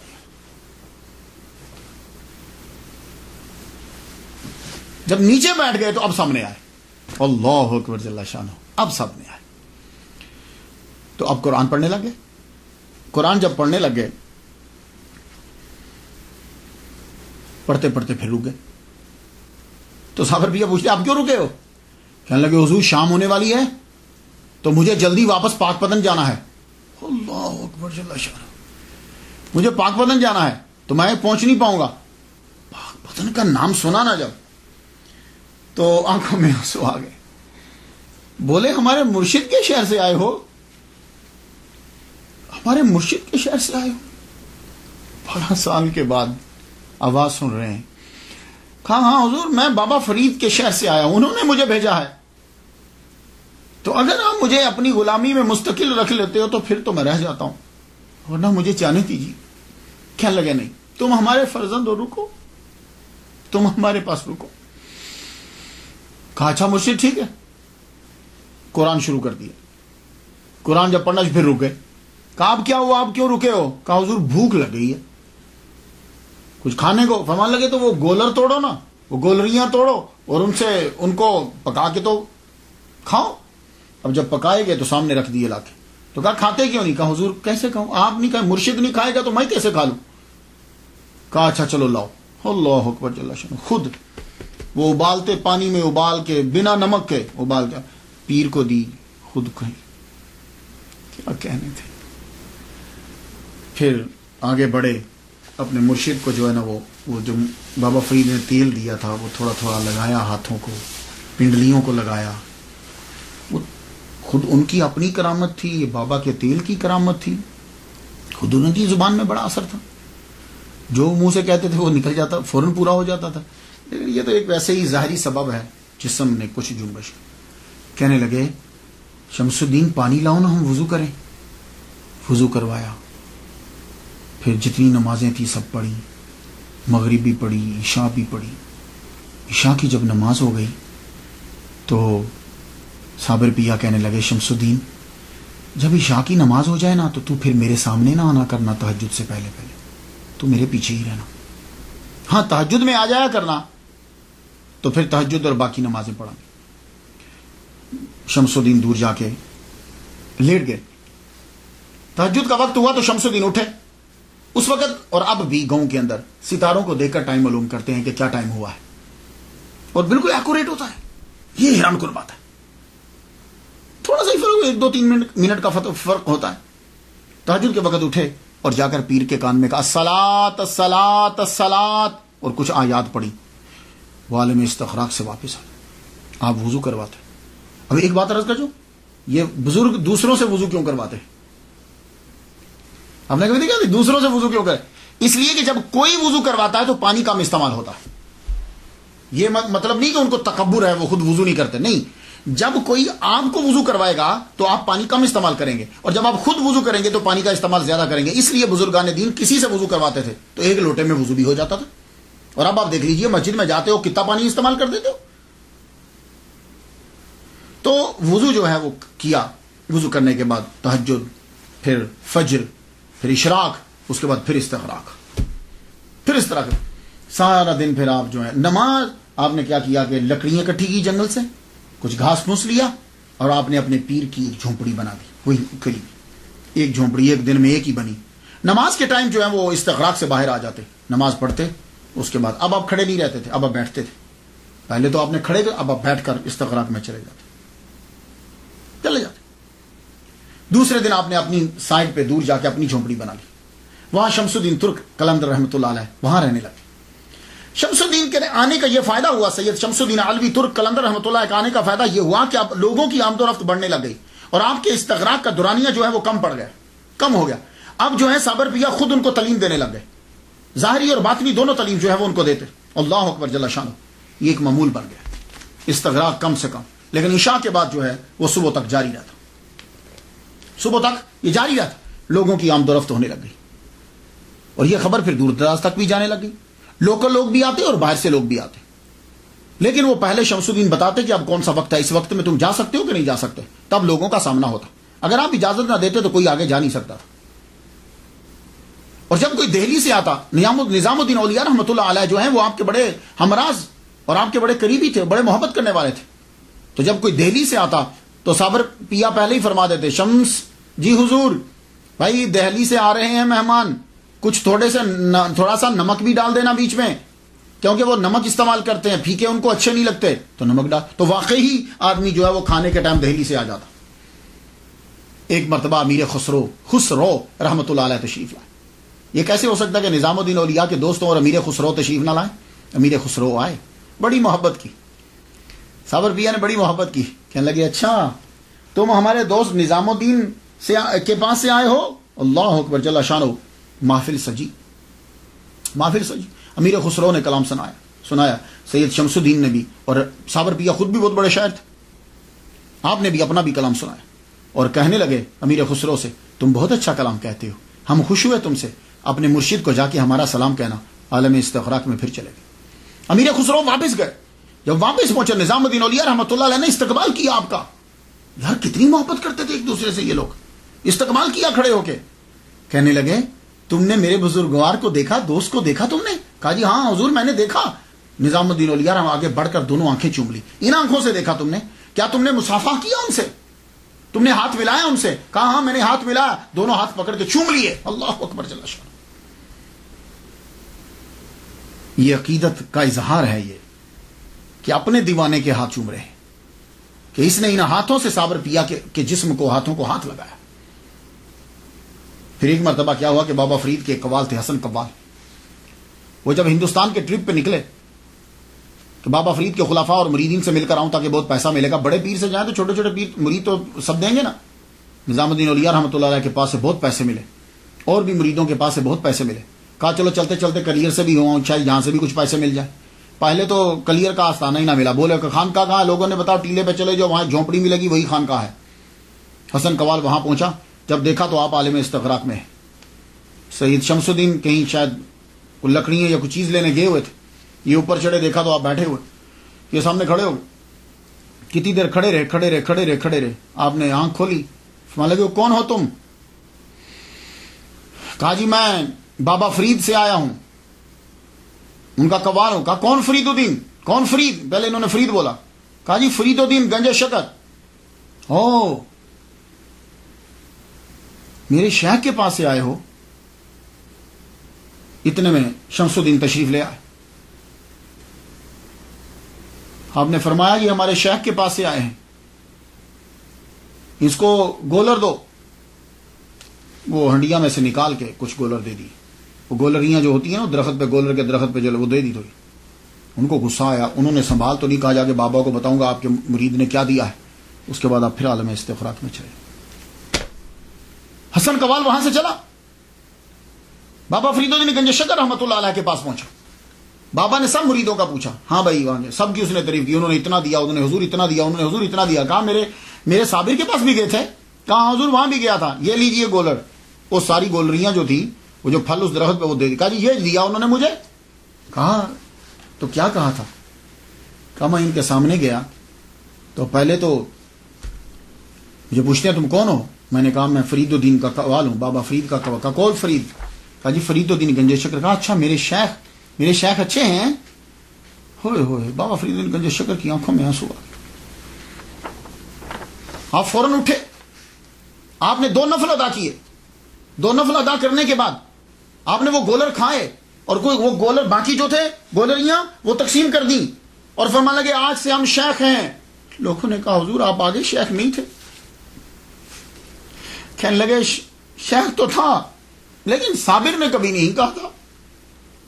آج میرے صابر نے مجھے شیخ کہا, اور وہ اتنے اعلیٰ مرتبے پر پہنچ کر بھی اپنے پیر کو نہیں بھولا. اللہ اکبر. ان کا مقام تو یہی سمجھے گا, بھائی ہم کیا سمجھے. وہ اتنے اعلیٰ مقام پر پہنچ کر بھی اپنے مرشد کو نہیں بھولا. میں اس لیے خوش ہوں اس نے مجھے شیخ کہا ہے. یہ جو سما ہے نا, یہ قلندر سما کے دیوانے ہوتے ہیں. سما کیا ہے؟ سما کا ترجمہ آج کل قوالی کرتے ہیں, یہ انتہائی غلط ہے. سما اور قوالی کا آپس میں کیا ملانا اسے؟ سما اور چیز ہے, قوالی اور چیز ہے. غور سے سن لیجئے, کبھی قوالی کو سما کے ساتھ مت ملاؤ. سما کو سما ہی رہنے دو. وہ سما ہے کیا؟ باوضو لوگوں کا کلام پڑھنا اور باوضو لوگوں کا مجلس میں بیٹھ کر سننا, باشرع لوگوں کا کلام پڑھنا اور باشرع کا بیٹھ کر سننا, یہ ہے سما. اور قوالی کیا ہے؟ بے وضو چرسی لوگوں کا کلام پڑھنا اور بے وضو لوگوں کا کلام سننا, کہ مجمع میں بھی بے وضو ہوں اور کلام پڑھنے والے بھی بے وضو ہوں. اگر آج کی قوالی کو وہ لوگ بھی, خواجہ معین الدین اجمیری, قطب الدین بختیار کاکی, نظام الدین اولیاء, بابا فرید, اگر وہ آج کی قوالی کو دیکھ لیتے وہ اس کو ناجائز قرار دے دیتے کہ یہ لوگ پہلے نشہ کر کے پھر اس کے بعد کلام پڑھ رہے ہیں. وہ لوگ باشرع ہوتے تھے, باوضو ہو کر باوضو لوگوں کا کلام پڑھا کرتے تھے. تو اس لیے سما کو قوالی کے ساتھ مت ملائیے گا. سما وہ اور چیز تھی. لوگ اس کو پڑھنے کے لیے وہ فلاں وہ بھی قوالی سنتے تھے, وہ ولی اللہ بھی قوالی سنتے تھے. یہ اس کے عشر عشیر بھی نہیں. تو سما جو ہے یہ اور چیز ہوا کرتی تھی. صابر پیا جو ہے وہ خود شاعری فرماتے تھے. پہلے آپ اپنا تخلص احمد رکھتے تھے, پھر جب آپ کو صابر کا لقب ملا تو پھر آپ نے ٹائٹل ملا تو آپ نے تخلص صابر لکھنا شروع کر دیا. عالم استغراق کے اندر بھی سم ٹائم قوالی کرنے لگ جاتے, قوالی مینز کلام پڑھنے لگ جاتے عالم استغراق کے اندر. اور وہ کلام جو ہے وہ شمس الدین لکھ لیا کرتے. میں کچھ پنکتیاں آپ کی نظر کروں, اندازہ ہو جائے آپ کو. امروز شاہ شاہاں مہمان شدست مارا, جبریل با ملائک دربان شدست مارا. یہ کلام کی جو پرواز ہے نا, عام آدمی کی یہ پرواز نہیں ہو سکتی. امروز کہتے ہیں آج کو. امروز شاہ شاہاں مہمان شدست مارا, آج بادشاہوں کا بادشاہ میرا مہمان ہوا ہے. وہ بادشاہوں کا بادشاہ اتنے اعلیٰ مرتبے پر فائز ہے کہ جبریل جو ہے وہ دربان ہے. جبریل با ملائک دربان شدست مارا. اس بادشاہ کی وجہ سے ہمارے دروازے کے اوپر جبریل علیہ السلام کھڑے ہیں اب فرشتوں کے ساتھ. اے احمد بہشت و دوزخ عاشقوں پہ حرام ہے. احمد بہشت و دوزخ بر عاشقاں حرام است. اینجا رضائے جانا رضوان شدست مارا. تو بہت اعلیٰ مقام ہے. احمد بہشت و دوزخ جنت و دوزخ بر عاشقاں حرام است. عاشقوں پہ حرام ہے. اینجا رضائے جانا رضوان شدست مارا. ہمارے لیے جنت کیا ہے؟ محبوب کا راضی ہو جانا یہی جنت ہے. عام بندہ مذاق اڑائے گا, ہو جنت کی بےزتی ہوگی, دوزخ کی بےزتی ہوگی. لو ان کو دوزخ اور جنت کی ہے, مالک کی رضا کا کوئی فکر نہیں ہے. یہ بےزتی نہیں ہے, اصل چیز ہی یہ ہے. یہ ولایت ہے ہی, صوفیزم ہے ہی, یہ کہ رب کی رضا کو مقدم رکھنا ہے, باقی چیزیں نہیں. نگاہ افتاد چوں پر سدرا صابر. یہ جب آپ نے اپنا تخلص صابر رکھ لیا تو پھر یہ کلام میں تھوڑا عرض کر رہا ہوں. نگاہ افتاد چوں بر سدرا صابر ز گرمی نگاہ من سدرا سوخت. پورے ہو گئے. فرماتے ہیں کہ جب نگاہ اٹھا کر صابر نے سدرا کی طرف دیکھی تو میری آنکھ کی گرمی کی وجہ سے سدرا کو آگ لگ گئی. اور لوگ اس پہ اعتراض کریں گے لیکن اس کو سمجھ نہیں آئے گی وہ کیا کہہ رہے ہیں. آپ کے ملفوظات بھی ہیں. بہت خوبصورت گفتگو آپ نے کہی. لوگ جب آتے تھے ان میں سے چند سنا دو. اے فرزند آدم, اللہ کہتا ہے, اور وہ کلام سنانے کہ اللہ تمہیں یہ کہتا ہے میں نے تمام اشیاء تمہارے لیے بنائی ہیں اور تجھ کو اپنے لیے, پھر تو اپنے آپ کو دوسروں کے دروازے پہ کیوں ذلیل کرتا ہے. اے فرزند آدم, روزی کا غم نہ کر جب تک میرے خزانے بھرے ہوئے, اور یاد رکھ میرے خزانے کبھی خالی نہیں ہوں گے. ان چیزوں کو کبھی پڑھو یار, تنہائی میں پڑھو.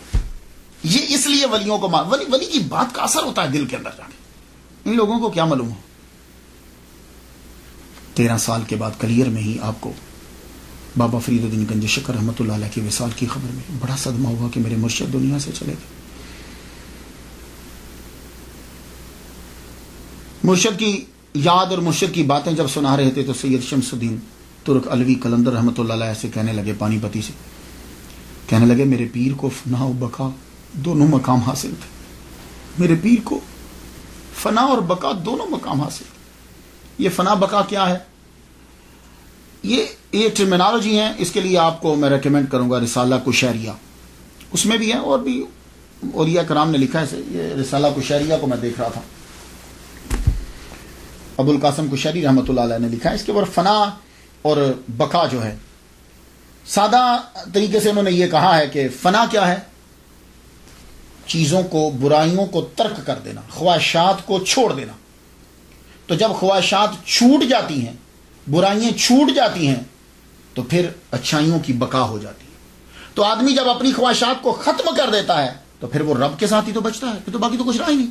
یہ سادہ لفظ ہے, ویسے تو اس کے گہرائی و گہرائی بہت ہے, آپ خود پڑھ لیجیے گا. تو فنا اور بقا کیا ہے, ویسے سمجھاؤں فنا اور بقا کیا ہے. سادہ لفظوں میں یہ ہے کہ بندہ مرنے کے بعد بھی نہیں مرتا. لو بھائی یہ اس سے سادہ اور نہیں کر سکتا میں. بڑی خوبصورت مثال دی ہے انہوں نے. کہنے لگے دیکھو یہ عالم استغراق اور پتہ نہ چلنا کہ کون ہے, جیسے حضور صلی اللہ علیہ وآلہ وسلم پوچھتے ہیں, دروازہ کھٹکھٹایا, جی کون, کہا عائشہ. کا کون عائشہ؟ کا ابو بکر صدیق کی بیٹی. کا ابو بکر صدیق کون؟ میری یہ بات سنی, حدیث سنی ہے نا. تو اسی طرح کون فرید؟ جی میں فرید. اچھا, یہ عالم استغراق کیا ہے, آدمی کو پتہ نہیں چلتا. تو آدمی پھر کہاں ہوتا ہے اگر اس کو پتہ نہیں چلتا؟ کہاں ہوتا ہے وہ؟ میں اس کی ایک مثال دنیا سے دے دوں, وہ تو بڑی اعلیٰ مثال ہے, وہ تو آپ جب جاؤ گے تو پتہ چلے گا. کیا ہوا تھا یوسف علیہ السلام کو جب سامنے کیا گیا تھا, کیا ہوا تھا؟ قطان ایدیہن, یہی تھا نا. فلما رأیناہ اکبرناہ وقطان ایدیہن, وہ عورتوں نے اپنے ہاتھ کاٹ لیے اور کچھ پتہ ہی نہیں چلا. انگلیاں کاٹ لی, جس کو کل بول دیا ہے, انگلیاں کاٹ لی, پتہ ہی نہ چلا. یہ عالم استغراق کی قدرہ مثال ہے. عورت کو تکلیف بڑی جلدی ہوتی ہے, کانٹا بھی چپ جائے, انگلیاں کاٹ رہی, اس کو خبر نہیں ہو رہی. کیوں؟ اس لیے کہ رب تعالیٰ کا ایک چھوٹا سا, ایک ادنا سا کرشمہ, ایک قدرت, ایک نبی کا معجزہ ہے. اس نے ان کو ہر شے سے ہٹا دیا, ان کو خبر نہیں ہو رہی. تو اب مجھے اتنا بتا دو کہ جو ڈائریکٹ خدا تعالیٰ کی ذات کا مشاہدہ کر رہا ہوگا اسے کیا خبر ہوگی؟ تو اس لیے اولیاء کرام کو اور تصوف کو پہلے سمجھ لو یار. اب سمجھ نہ آئے تو اپنی جہالت کا اقرار نہیں کرنا, ولی پہ اعتراض کر دینا. تو یہ اب آپ سمجھ گئے ہوں گے وہ شادی کے ٹائم عالم استغراق میں آپ کا رہنا, بعد میں آپ کا رہنا وہ کیا ہے, اور دنیا میں جو خبر نہیں آ رہی ہے فنا اور بقا. یہ تو میں ادنا سی مثال آپ کو میں نے دے دی. تو جب فنا اور بقا کی گفتگو ہو رہی تھی تو سید شمس الدین کہنے لگے پیر و مرشد ایک بات تو بتائیے, فنا بقا ہوتا کیا ہے؟ کہنے لگے شمس ہم تجھے وقت آئے گا تو دکھا دیں گے, چھوڑ کیا بتانا, دکھا دیں گے تجھے. تو اب سن, غور سے سن. 19 سال خدمت انہوں نے کر لی شمس الدین ترک قلندر رحمۃ اللہ علیہ نے. 19. کہنے لگے اب سن, تو اب چلا جا کے روزی روٹی کما. روزی روٹی جب تو کما لینا تو سن, میرا وصال ہو جائے گا تو آ جانا. تو کفن لیتے آنا, خوشبو نہ لانا, خوشبو فرشتے لے آئیں گے. تو غسل جو ہے نا بس تو سوچنا غسل ہو جائے گا. جو چیزیں تمہیں کرنا ہے نا تو سوچتے جانا, بس کفن لے آنا. تو کہا مرشد مجھے پتا کیسے چلے گا کہ آپ دنیا سے چلے گئے ہو؟ کہاں سن, تو جا کے آرمی میں مزدوری کرنا, جا کے وہاں داخل ہو جانا فوج میں. جس دن تمہاری فوج کے سارے دیے بجھ جائیں, صرف تیرے خیمے کا دیا جل رہا ہو تو سمجھنا میرے مرشد کا وصال ہو گیا, تو میرے پاس آ جانا, باقی ہم کر لیں گے. اور سن, جب میری تجہیز و تکفین کر لینا تو 3 دن تک رکنا, اس کے بعد چلے جانا, پھر واپس نہ آنا. یہ ساری وصیتیں کر کے سید شمس الدین ترک قلندر علوی رحمۃ اللہ علیہ پانی پتی کو روانہ کر دی, اور جگہ بھی بتا دی کہ کہاں جا کے رکنا ہے تم نے. آپ واپس دہلی آ گئے. دہلی میں آپ کے خاندان کے لوگ فوج میں تھے, آرمی کے اندر تھے. آپ نے جا کر فوج میں جو سلطان کی فوج تھی اس میں جا کے لی. ویسے تو بڑے مسلمانوں کی حکومت تھی, ایک ادھر مسلمان ایک ادھر, جو اصلی بادشاہ تھا اس کی فوج میں جا کے آپ نے نوکری شروع کر دی. اس دور کے اندر کیا ہوا کہ 1291 کی یہ بات ہے کہ کڑا کا حاکم جو ہے وہ باغی ہو گیا. وہ جب باغی ہوا تو وہ فوج حملہ کرنے کے لیے وہاں پہنچی. چھجو خان باز نے جو بھی نام لکھا ہے, باغی ہوا, آپ فوج میں شامل. کمال اس وقت یہ تھا کہ لوگ نماز پڑھتے تھے فوج میں بھی, جرنیل تک نماز پڑھتے تھے. جب مقابلہ کرنے لگے تو وہ چھجو خان کی فوج جو ہے وہ تو آرمی جو ہے وہ تو بھاگ کے قلعہ بند ہو گئی. یہ لفظ قلعہ ہوتا ہے, ہم اس کو قلعہ بولتے ہیں کیونکہ قلعہ ہمیں بولنے میں مشکل لگتا ہے. قلعہ بند ہو گئی. آپ نے قلعہ کا محاصرہ کر لیا. قلعہ کا محاصرہ بڑھ گیا.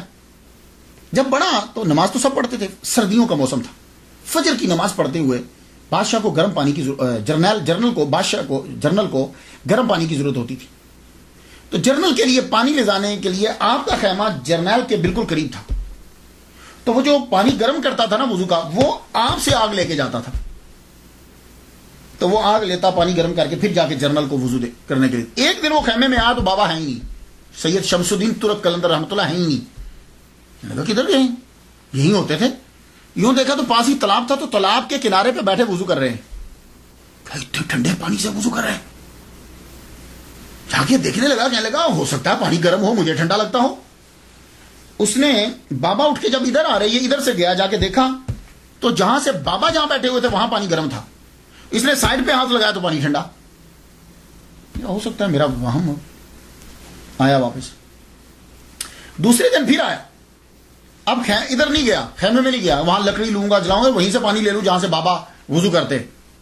اب جب آپ وضو کر کے اٹھے, آپ واپس ادھر آنے گئے, یہ سائڈ سے جا کے وہاں سے پانی لیا تو گرم, اور سائڈ پہ ہاتھ لگایا تو پانی ٹھنڈا.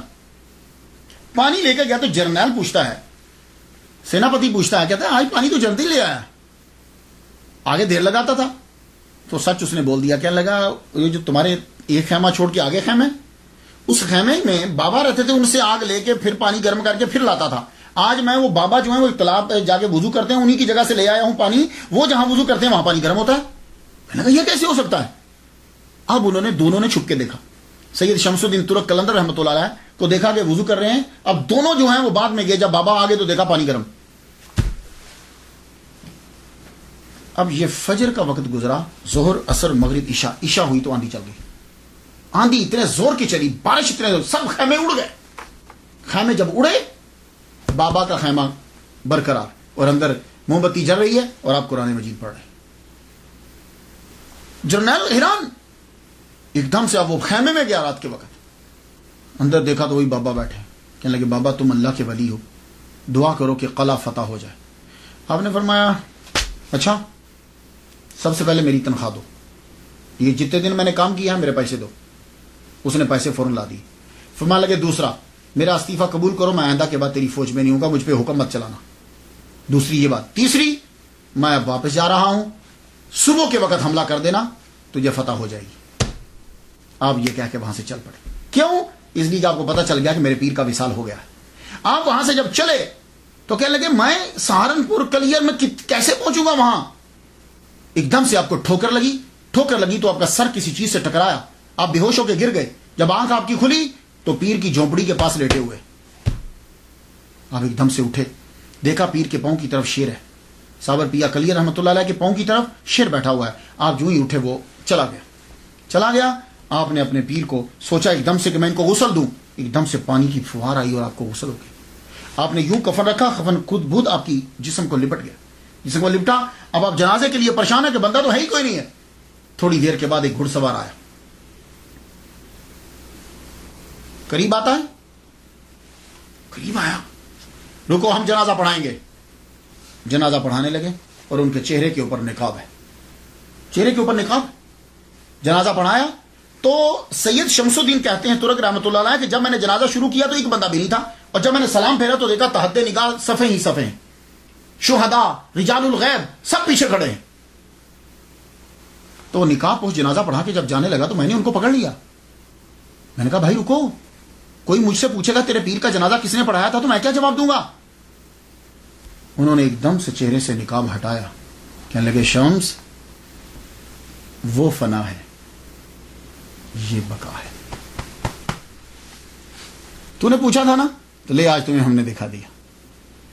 تو آپ اب کیا ہے، یہ چیزیں کچھ چیزیں سمجھائی نہیں جا سکتی، جیسے اللہ نے خود کہہ دیا وَلَا تَقُولُوا لِمَن يُقْتَلُ فِي سَبِيلِ اللَّهِ أَمْوَاتٌ بَلْ أَحْيَاءٌ وَلَكِن لَا تَشْعُرُونَ۔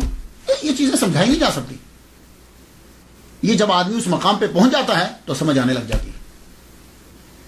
تو آپ 3 دن تک آپ کی قبر کے کہتے ہیں کہ خود بہت، پھر آپ کا جسد انور قبر میں گیا، آپ نے وہ کھودی، قبر کے اندر جسد انور خود بہت گیا، خود بہت مٹی ڈلی۔ آپ وہاں بیٹھے رہے 3 دن تک، قرآن مجید پڑھتے رہے۔ 3 دن کے بعد وہاں سے چلے گئے کیونکہ پیر نے یہی کہا تھا، اور آپ نے جا کے پانی پت میں ڈیرا لگا لیا۔ پھر سالوں گزر گئے، 100 سال 200 سال، ہر طرف آگ آگ برستی تھی۔ کوئی آدمی اگر جانے کی کوشش کرتا، قبر کا نشان مٹ گیا، کسی کو معلوم ہی نہیں کہ یہاں کہیں قبر ہوتی تھی۔ آپ کی قبر آپ کا، لیکن ذکر آپ کا ہوتا رہتا تھا۔ کیوں؟ اس لیے کہ صابریہ سلسلہ جاری تھا۔ صابریہ سلسلہ جو ہے وہ آپ کا جاری و ساری رہا۔ کیوں؟ اس لیے کہ صابر پیا کے مرید، ایک ہی مرید سید شمس الدین ترک قلندر رحمۃ اللہ علیہ پانی پتی، ان کے مرید جلال الدین المعروف کبیر الاولیاء، ان کے مرید مخدوم عبد الحق، ان کے مرید شیخ محمد خلف شیخ العالم، ان کے مرید قطب عالم شیخ عبد القدوس گنگوہی رحمۃ اللہ علیہ۔ یہ عبد القدوس گنگوہی رحمۃ اللہ علیہ جو ہیں، یہ اپنے دادا پیر مخدوم عبد الحق رحمۃ اللہ علیہ کی قبر کے اوپر روزانہ فجر کے بعد جھاڑو دیا کرتے تھے۔ تو ایک دن جھاڑو دے رہے ہیں کہ بزرگ پاس سے گزرے، کہنے لگے کبھی ہماری قبر پہ آ کے بھی جھاڑو دینا۔ کہنے لگے اچھا جی آؤں گا۔ وہ بندہ جب رو میں ہوتا ہے نا تو سوچتی ہے نے بات کیا کہی اور میں نے کیا کیا دیا، تو وہ جا چکے تھے۔ سوچنے لگے یہ کون تھے جو اپنے مزار کی دعوت دے گئے ہیں خود ہی۔ پھر آہستہ آہستہ ان پر آشکار ہوا عبد القدوس گنگوہی رحمۃ اللہ علیہ۔ اب پھر یہ نکلے کلیر کی جانب، ان کو اب پتہ چل گیا کہ یہ اصل میں صابر پیا ہے، اور یہ ساری چیزیں آپ کو اپنے پیر دادا پیر کی قبر سے معلوم ہوئی، عبد الحق رحمۃ اللہ علیہ سے۔ اب یہ وہاں سے چلے، جب یہ کلیر کی طرف چلے، جہاں جہاں رکتے جائیں نفل پڑھتے جائیں، آگ گرے لیکن دعا کریں اور ختم، پھر آگے پھر آگے پھر آگے، حتیٰ کہ آپ نے قبر کے نشان کو پا لیا، قبر کے نشان کو پا لیا۔ پھر آپ نے دعا کی کہ یہ سلسلہ جلالیت کا ختم کرو تاکہ تمہاری قبر پہ لوگ بھی آئیں۔ پھر آپ کی دعا سے وہ جلال کا سلسلہ ختم ہوا، آگ کا سلسلہ ختم ہوا۔ اور آج آپ دیکھو وہاں ڈیرے لگے ہیں، لوگ جاتے ہیں، فاتحہ پڑھتے ہیں، اب وہ سلسلہ ہرگز نہیں ہے۔ میں تو وہاں نہیں جا سکا، لیکن میرے دوست ہیں عبد الغفار، یہ احمد آباد میں رہتے، ایک دن انہوں نے مجھے صابر پیا کلیئر رحمۃ اللہ علیہ کے مزار سے مجھے کال کی، اور اکثر وہ مجھے انڈیا سے کال کرتے رہتے، کسی بھی مزار پہ ہوں گے، خاص طور پر خواجہ معین الدین اجمیری چشتی رحمۃ اللہ علیہ، یہ تو میں پھر وہ اسپیکر کے اوپر فاتحہ پڑھتا ہوں، میں دعا کرتا ہوں۔ اس طرح میں نے کافی بزرگوں کے دربار پہ حاضری دے لی ہے۔ اس طرح تو صابر پیا کلیئر رحمۃ اللہ علیہ کے دربار پہ بھی اس طرح میں نے حاضری دی ہوئی ہے، یہ فون کے ذریعے سے میں نے فاتحہ پڑھی ہے۔ تو ایک بات یاد رکھیے گا، کوئی پیر اجازت نہیں دیتا برائی کا، فحاشی کا، یہ سب ہم لوگ کرتے ہیں، انہوں نے اجازت نہیں دی۔ انڈیا کے لوگ اعلیٰ حضرت عظیم البرکت شاہ رضا خان بریلوی رحمۃ اللہ علیہ، ان کا فتویٰ پڑھ لیجئے، قبر کا طواف کرنا، قبر کو سجدہ کرنا ٹوٹلی حرام ہے۔ فاتحہ پڑھا کریں بس، قبر پہ جب جائیں ایک بار الحمد شریف، 3 بار کل شریف پڑھیں اور کہیں اللہ اس کا ثواب ان کی روح کو دیتے ہیں، اور ان کے صدقے سے یا اللہ ہمارے مسئلے کو حل فرما دے۔ اس طرح دعا مانگا، کوئی سجدہ نہ کیا کرے، کوئی طواف نہیں ہوتا، بزرگ ناراض ہوتے ہیں سجدہ کرنے سے اور طواف کرنے سے، یہ بات یاد رکھیے گا۔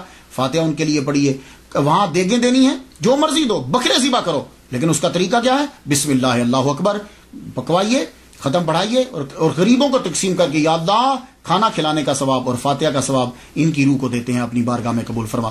میں تو ان کے لیے فاتحہ پڑھ چکا، آپ بھی جو ہے وہ فاتحہ ضرور پڑھیے گا۔ اجازت دیجیے، وآخر دعوانا الحمد للہ رب العالمین۔